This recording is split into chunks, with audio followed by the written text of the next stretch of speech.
All right, folks, this last video for 2.1 is on free body diagrams, and it's a very important tool that you'll use in physics for pretty much the whole year.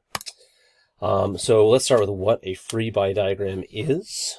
Free body diagram is a tool for showing all forces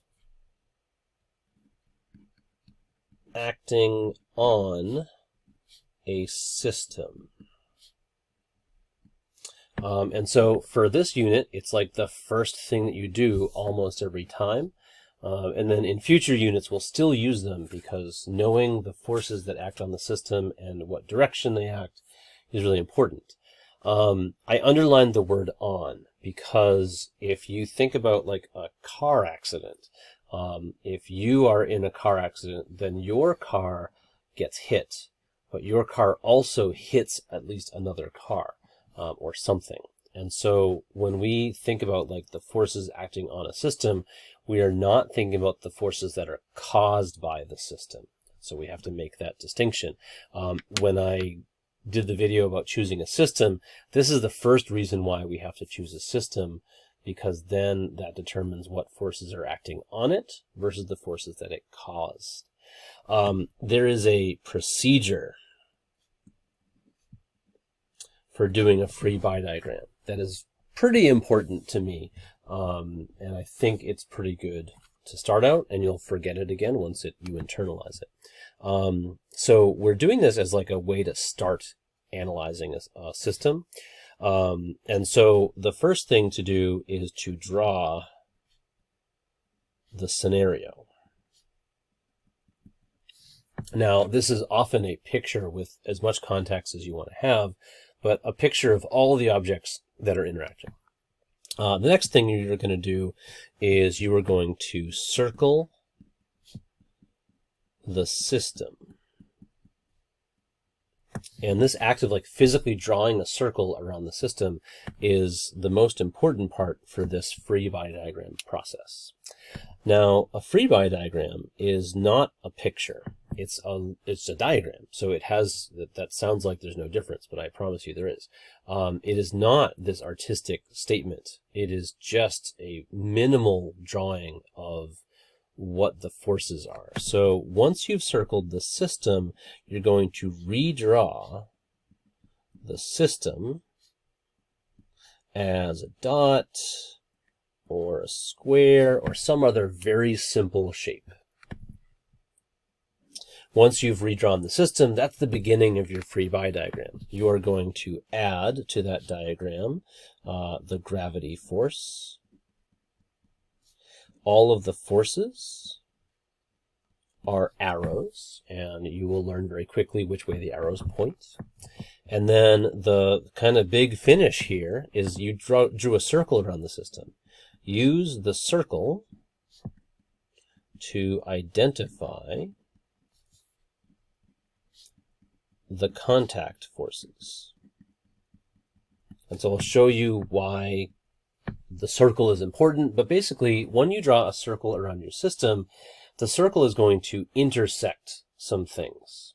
And those things are the things that are in contact with the system, and so they're the only things that can exert a force on it.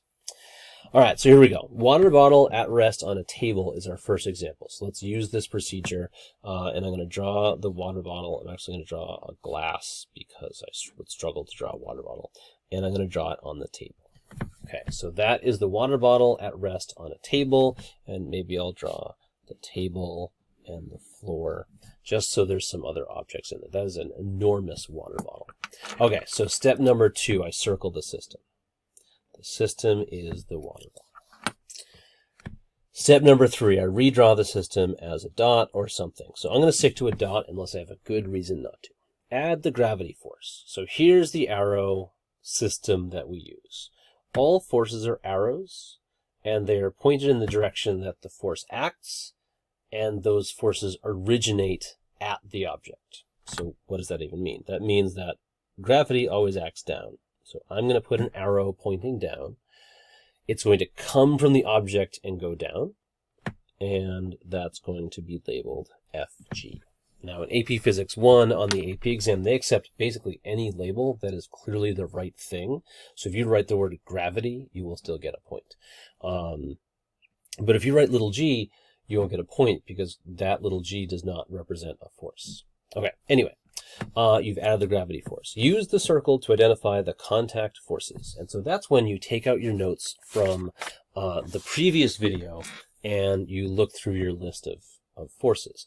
Now, it's really easy for this one because when you circle the water bottle, the only thing that circle intersects is the table. Now, a table is a big flat object, and the table is a surface. So right now, your decision is there a normal force? Is there a friction force? Those are the only two forces that are surface forces. Now, the truth of the matter is there is always a normal force as long as there's a surface touching the object. Now, the surface is horizontal, and so the normal force is going to be vertical and away from the table. So the normal force points up and the gravity force points down. The question of friction can be answered by imagining that there's no friction. And if there's no friction, the question is, will the object just slide away? And if the table is truly flat, then the object would not slide away. So there's no friction needed for this water bottle to stay at rest. Therefore, there's no friction. Okay, so I'm going to go through a couple more. Person sledding down a hill, and then a book pushed against a wall at rest, just to get some other looks in there. Person sledding down a hill. So here we go, limits of Mr. McIntyre's art.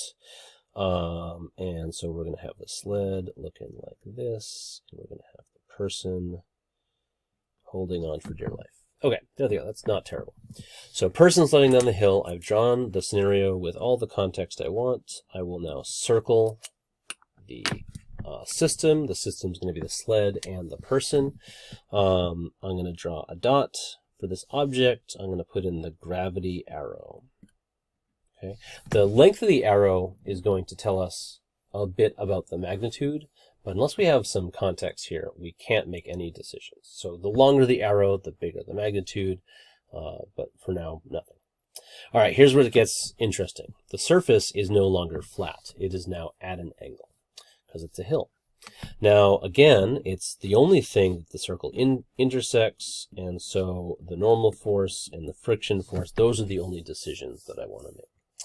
The normal force is going to be perpendicular to the plane, which is the surface. Now, if the surface is at an angle like that, then perpendicular to it is going to be not just up, but up and to the right. So I'm going to exaggerate that a little bit, and I'm going to put a normal force there. So it's pointing like up from the person's perspective, away from the hill.